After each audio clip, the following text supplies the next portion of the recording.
from stories around the world to stories here at home. This is the National News Broadcast. A pleasant evening. I'm Delanjali Ananda. A very good evening. I am Dishan Veerakon and we start off by taking a look at your headlines for tonight. The Indian Foreign Minister assures that Sri Lanka will be given prominence in the provision of the Indian COVID vaccine. The Prime Minister reiterates that a decision has not been taken to transfer ownership of the eastern jetty of the Colombo harbour to a foreign company. 84% of the corona-infected patients have been fully recovered. A new program to turn the farmer into an entrepreneur. The Executive Council session of the Asian Buddhist Conference will be held in Colombo on the 14th of this month. Now starting off with your top story for tonight. Now the Indian government assures that priority will be given to Sri Lanka when supplying the vaccine produced by India to treat the COVID-19 virus. External Affairs Minister of India Dr. S. Jaishankar confirmed in this regard during his meeting with President Gotabaya Rajapaksa. The Indian External Affairs Minister reached Sri Lanka last evening for a two-day official visit. This official visit marks the first arrival of a high-level foreign dignitary in Sri Lanka in 2021.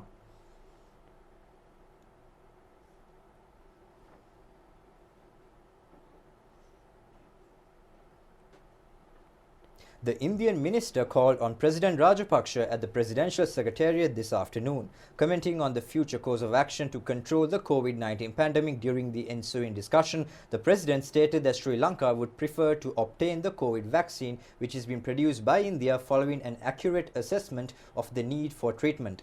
Indian Foreign Minister Dr. Jaishankar agreed to give priority to Sri Lanka when his country begins exporting the vaccine to other countries. Both President and the Indian Minister agreed to further enhance Indo-Sri Lanka bilateral relations so as to maximize mutual benefits. In addition to the ongoing projects carried out in Sri Lanka with the assistance of India, several other areas for cooperation development were identified during the discussion.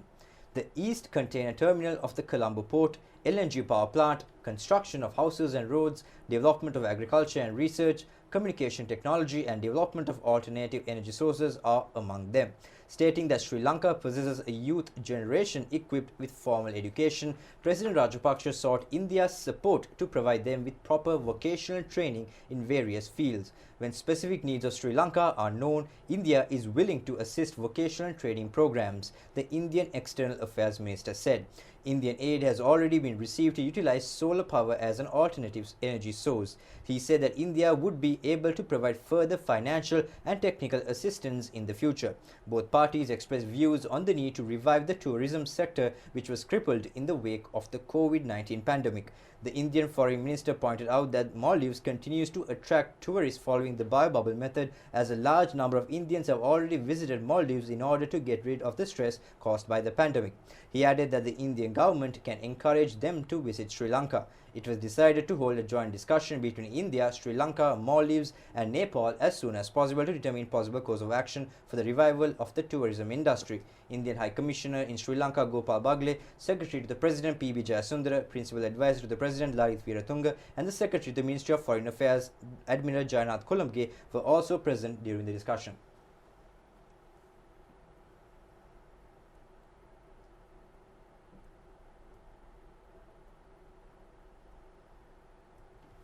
External Affairs Minister of India Dr. S. Jaishankar says that the Indian business is keen on investing in Sri Lanka, particularly in pharmaceutical and tourism sectors. The Indian External Affairs Minister made these remarks while speaking at a joint media briefing today with his Sri Lankan counterpart, Minister Dinesh Gunawardena. External Affairs Minister of India Dr. S. Jaishankar called on Minister Dinesh Gunawardena at the Ministry of Foreign Relations this morning. The official round of bilateral discussions was commenced subsequently. The attention of both Indian and Sri Lankan delegations directed on the cooperative measures to uplift the economies amidst the challenges of COVID-19 outbreak. At the joint media briefing, Foreign Minister Gunawardena appreciated the support rendered by India to Sri Lanka under the Neighbourhood First policy framework. He also extended the gratitude to the nation for the assistance provided to repatriate Sri Lankan nationals stranded in India following the global outbreak of COVID-19. Speaking at the joint media briefing, the Indian Foreign Minister stressed that India is open to strengthen its relationship with Sri Lanka on the basis of mutual trust, mutual interest, mutual respect and mutual sensitivity.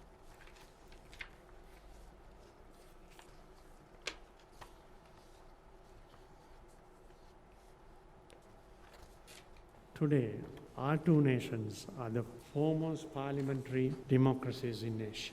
His Excellency President Gotabaya Rajapaksa firmly stated that he is committed to the well-being, progress and opportunities of all our citizens, Sinhala, Tamil, Muslim and all.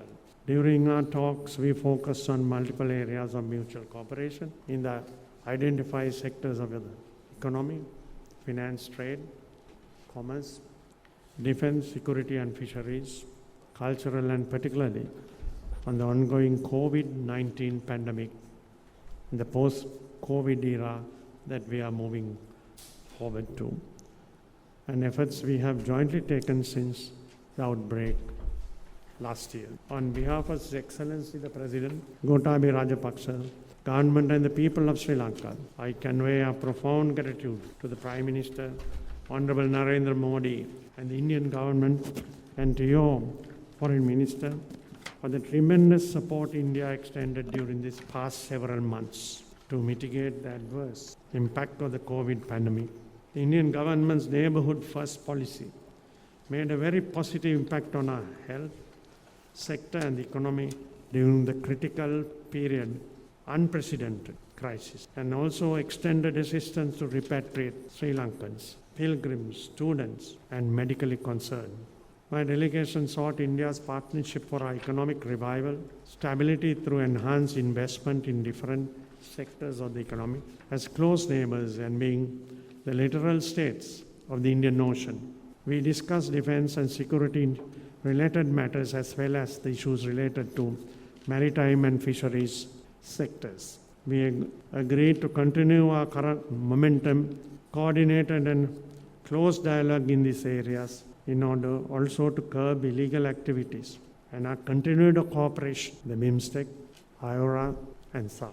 At a time when knowledge and technology, Your Excellency, become great factors of global presence, the youth of our nations will certainly lead us to a promising tomorrow as we work closely and mostly on harnessing clean, renewable energy like solar and wind to drive our economies. Our collective thought on environment enrichment will positively largely contribute towards combating the global climate change. Green economy is complemented by the vast blue economy that our surroundings are naturally gifted with. Our continued dialogue in this area will provide strength and movement to the future.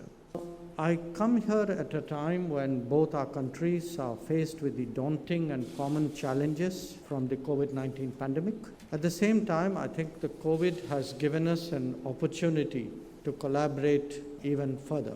Reflecting our neighborhood first policy, India has supported Sri Lanka's efforts to tackle COVID through timely medical assistance. I should place on record our appreciation to the Sri Lankan government for its assistance and facilitation in evacuation of Indian nationals who were stuck here at that time. We are now looking at post-COVID cooperation, and I carry back with me Sri Lanka's interest in accessing vaccines from India, and that India sees, as Prime Minister Modi has said, India sees international cooperation in this area as its duty. It is also gratifying to note that COVID has not been able to dent our bilateral cooperation. In fact, high-level contacts were maintained and indeed strengthened during the past year, and the virtual bilateral summit between our prime ministers was a high watermark for us in 2020. India and Sri Lanka both face the immediate challenge of post-COVID recovery. This is not just a public health issue, but equally a crisis of the economy. As two close neighbors with such obvious synergies, the potential for further strengthening our cooperation is enormous. Some of that may help provide immediate relief. Others would have very positive medium-term implications for Sri Lanka's development. There are many proposals under discussion, including in infrastructure, energy, and connectivity. Their early implementation is obviously in our mutual interest and would definitely accelerate Sri Lanka's economic recovery. Let me also stress that Indian business is strongly interested in investing in Sri Lanka. We have discussed some important opportunities in the course of yesterday and today, including in special zones for pharmaceutical manufacturing, as also in tourism. India has a solid record as a development partner of Sri Lanka in the social, community, and human resources sectors, whether it is in mass housing or ambulance services, heritage conservation or education. Our partnership has made a real difference to the lives of people all over the island.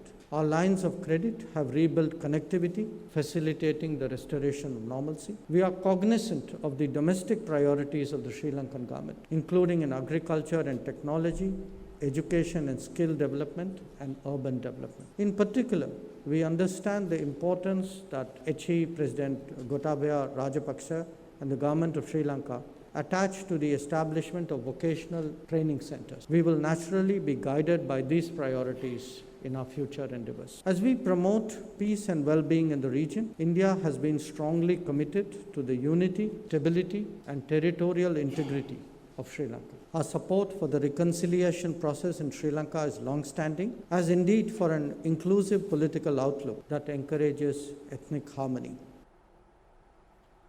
Prime Minister Mahinda Rajapaksa reiterates that a decision has not been taken to hand over management, ownership or part of the ownership of the eastern jetty of the Colombo harbour to a foreign company. The Prime Minister has made these remarks responding to a query raised by the opposition in Parliament today. The Parliament has approved today the amendment draft bill of the Penal Code and the evidence revision draft bill as well as the bail revision draft bill today. Prime Minister Mahinda Rajapaksa, responding to a query raised by MP Anurakumara Dissanayake, said that the government has not taken a decision to transfer the management or a part of the ownership of the eastern terminal of the Colombo port to a foreign company. He said that Colombo port is one of the key focal points for the development process of the country.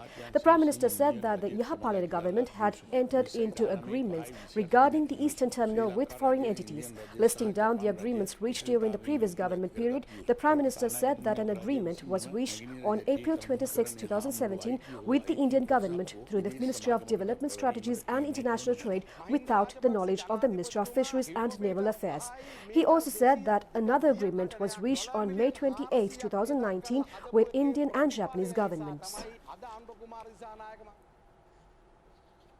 Now, the number of COVID-19 recoveries in the country has increased up to 39,023. Another 761 COVID-19 recoveries were reported in the country today. 26 fully recovered COVID-19 patients who were receiving treatments at the COVID-19 treatment centers in Polonnaruwa district were discharged today. They were identified as residents of Colombo and Kurunegala districts. The percentage of fully recovered COVID-19 patients in the country is at 84.87%, taking the tally to 39,023. The percentage of active patients receiving treatments is at 14.66, with the tally at 6,738. Meanwhile, another 252 COVID-19 patients were identified in the island today. One more of the 5 inmates who escaped while undergoing treatment at the Gallala COVID Treatment Centre in Polonnaruwa on the 31st of December last year was arrested by the police in Anavilundawa in Arachikattuwa this afternoon. Earlier, another escapee was arrested in Madampe recently. The person arrested today was a 55-year-old W. Nimal Wasanta. Further operations are underway to arrest the 3 remaining patients who fled. Operations to arrest and file cases against those who failed to wear masks in the Western Province has commenced yesterday. In addition, the offenders will be subjected to PCR tests and rapid antigen tests. So far, 1,060 culprits have been subjected to such tests. It has also been reported that 14 out of 550 persons subjected to rapid antigen tests were found to have been infected with the COVID-19 disease. A 3-year-old who was subjected to PCR test was reported to have been infected with the COVID-19 disease. The child, who was injured in a motor accident, was admitted to the Badulla General Hospital on the 4th of this month. As a result of the detection, ward number 10 of the hospital has been temporarily closed down. The infected child has been directed to a COVID treatment centre. 7 persons involved in the accident are undergoing treatment at the Badulla General Hospital. Postmaster General Ranjit Aryaratne says that reports being propagated on a temporary close down of the Colombo Central Mail Exchange due to the detection of a COVID-19 patient is completely false. He says that only a post office belonging to the Central Mail Exchange has been temporarily closed. Travel restrictions have been imposed in Parnama village in Ampara following identification of a COVID-19 infected woman who had attended the funeral ceremony in the area. She was reported to have employed in a police station in Atalugama and attended the funeral ceremony after having a PCR test. The travel restrictions have been imposed as around 300 persons who had attended the funeral ceremony were close associates of the woman. The Gravanledara divisions of Bamulgama and Divanavatta in Puja PTA Police Division in the Kandy district and the Gravanledara division of Moragala in the Ahaliyagoda Police Division in the Ratnapura district have been declared as isolated areas with effect from today. Meanwhile, the isolation status imposed on Akkarepattu 5, Akkarepattu 14 and municipality divisions of Palmune 1, Oluvil 2, Alalachennai 8, Akkarepattu 8/1, Akkarepattu 8/3 and Akkarepattu 9 Gravanledara divisions in the Akkarepattu police divisions of the Ampara district have been withdrawn. A discussion between Minister Pavitra Wanyarachi and Minister Nama Rajapaksa has taken place today to look into the possibility of recommencement of school cricket matches suspended as a result of the COVID-19 disease. The Health Minister and health officials have pointed out that at the discussion at the Health Ministry Auditorium that there is a possibility to recommence the school cricket matches in areas other than in the Western Province. They have also pointed out that children in Western Province and other isolated areas should not be included in any type of sports fixtures by any means. Attention has also been focused on conducting athletic tournaments according to the health guidelines of the Ministry of Health. The officials have pointed out that the methodological commencement of school sports competitions by updating the existing health guidelines.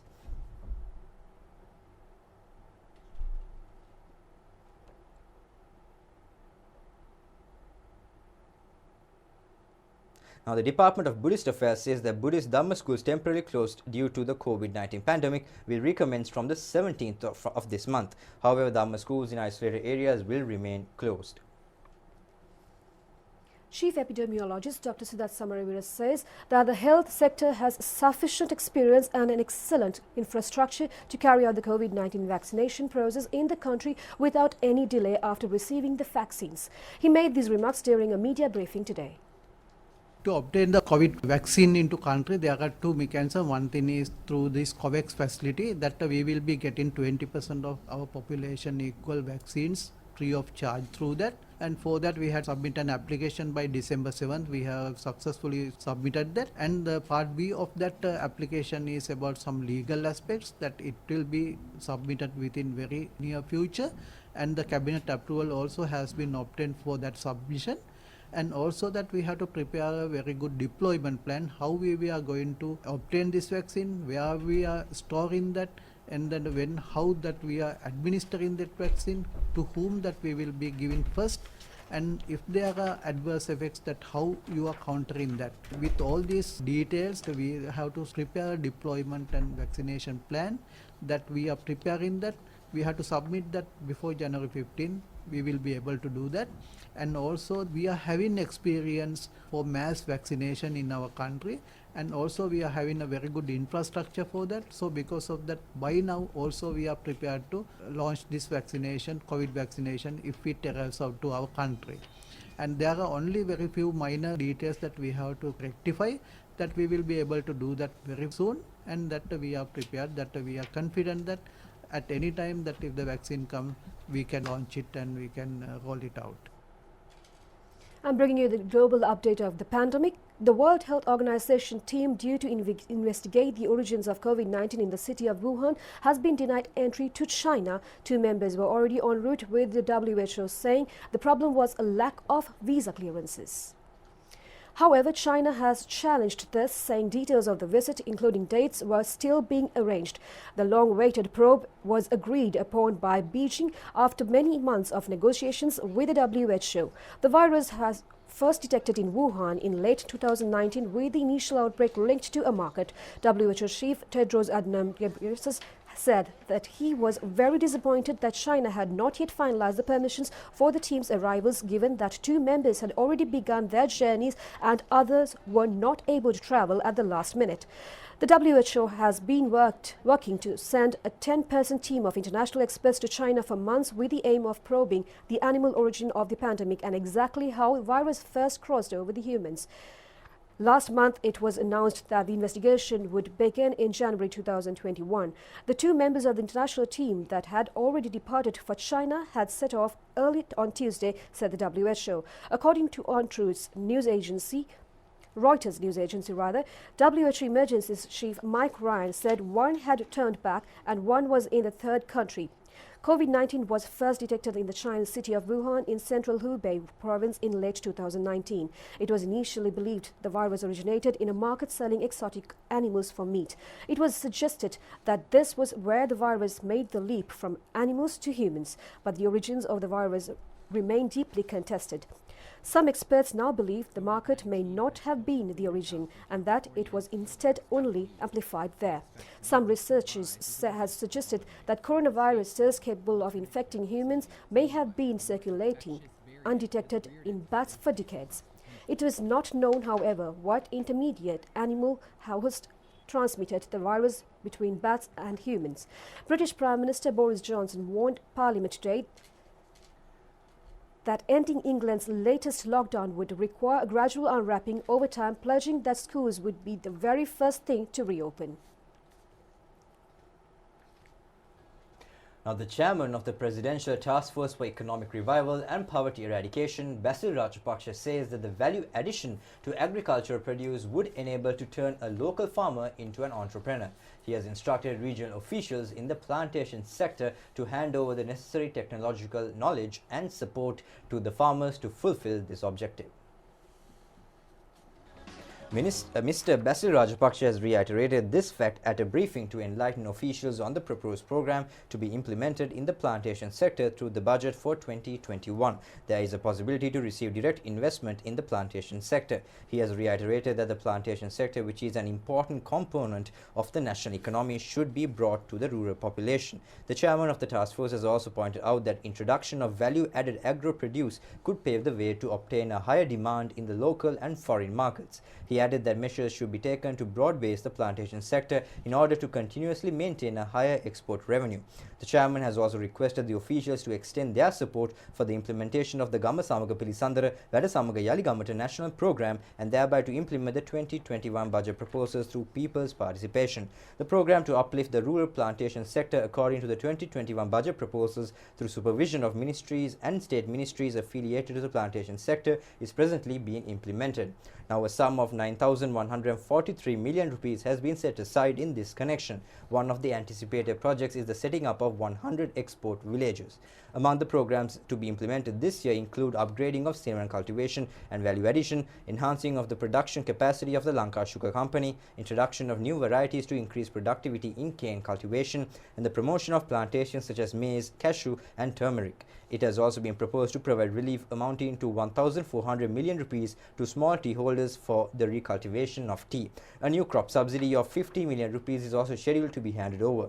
Another proposal presented has been to provide a 1,000 million rupee relief to small rubber holders. In addition, 830,000 Palmyra seeds are to be planted in the districts of Anuradhapura, Polonnaruwa, Kandy, Puttalam and Hambantota, as well as in the northern and eastern provinces. Minister Ramesh Pathirana, Deputy Ministers Arundika Fernando and Janaka Vakumbura and government officials also took part in the discussion. Now, 4 arrested former directors of the ETI and Swarnamahal institutions who have been produced before the Halsdorf magistrate courts today were released on bail.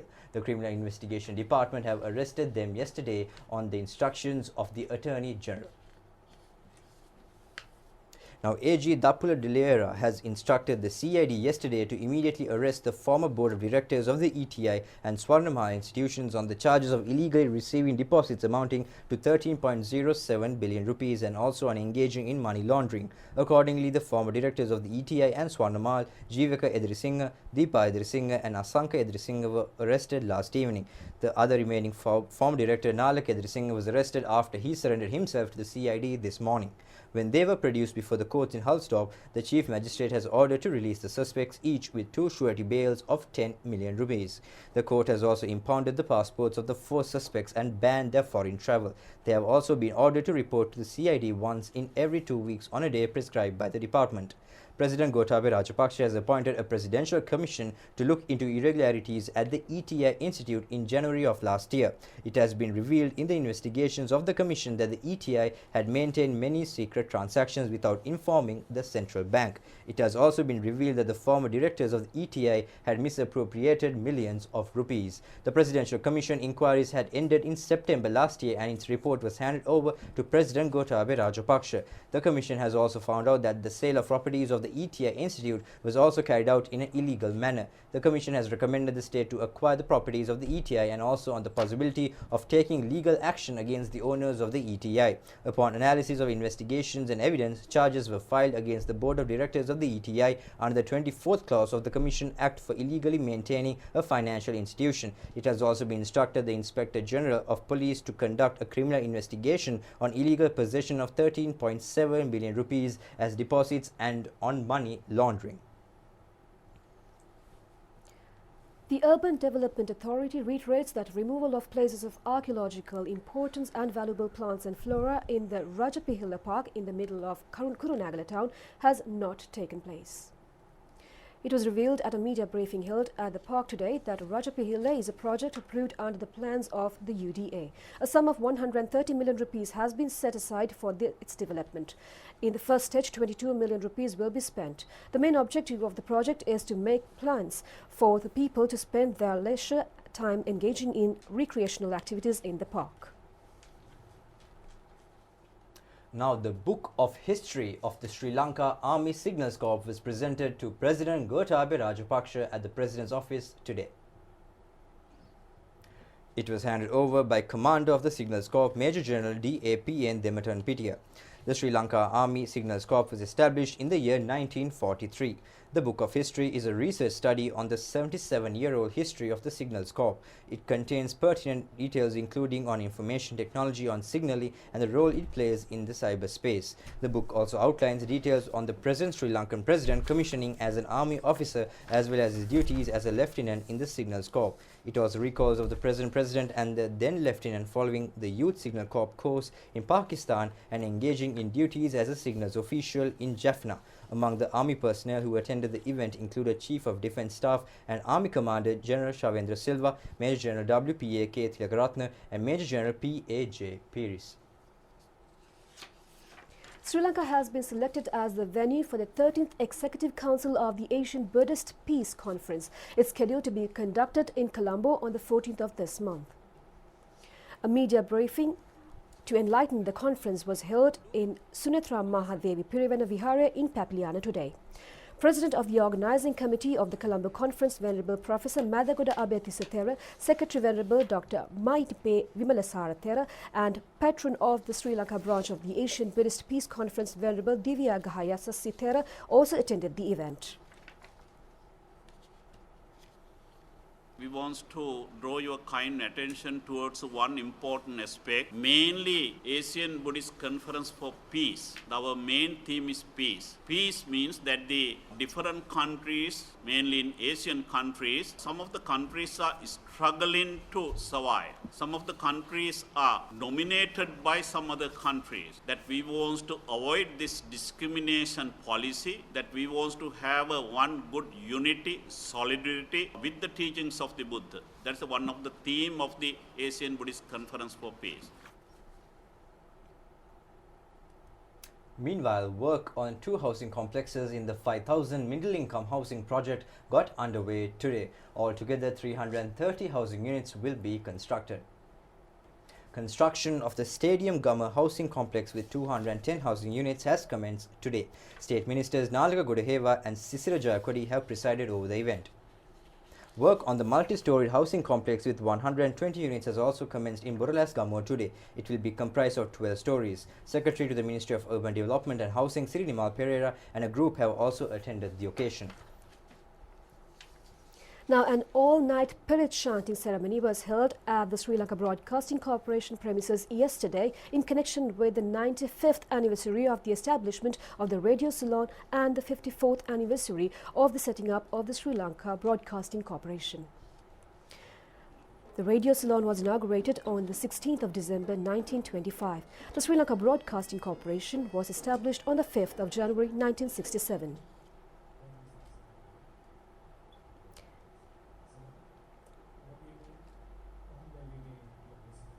An almsgiving for 95 bhikkhus took place at noon today. Secretary to the Ministry of Mass Media, Jagat P. Vijayveera, Director of Government Information, Nalaka Kaluvava, Prime Minister's Media Secretary, Rohan Valivita, SLBC Chairman, Jagat Vikramasinghe, Director General Chandrapala Lianage, Member of the Board of Directorate, Nipuna Vahal Tantri, and Director General of the Sri Lanka Rupavahini Corporation, Ajit Naragala, have also attended.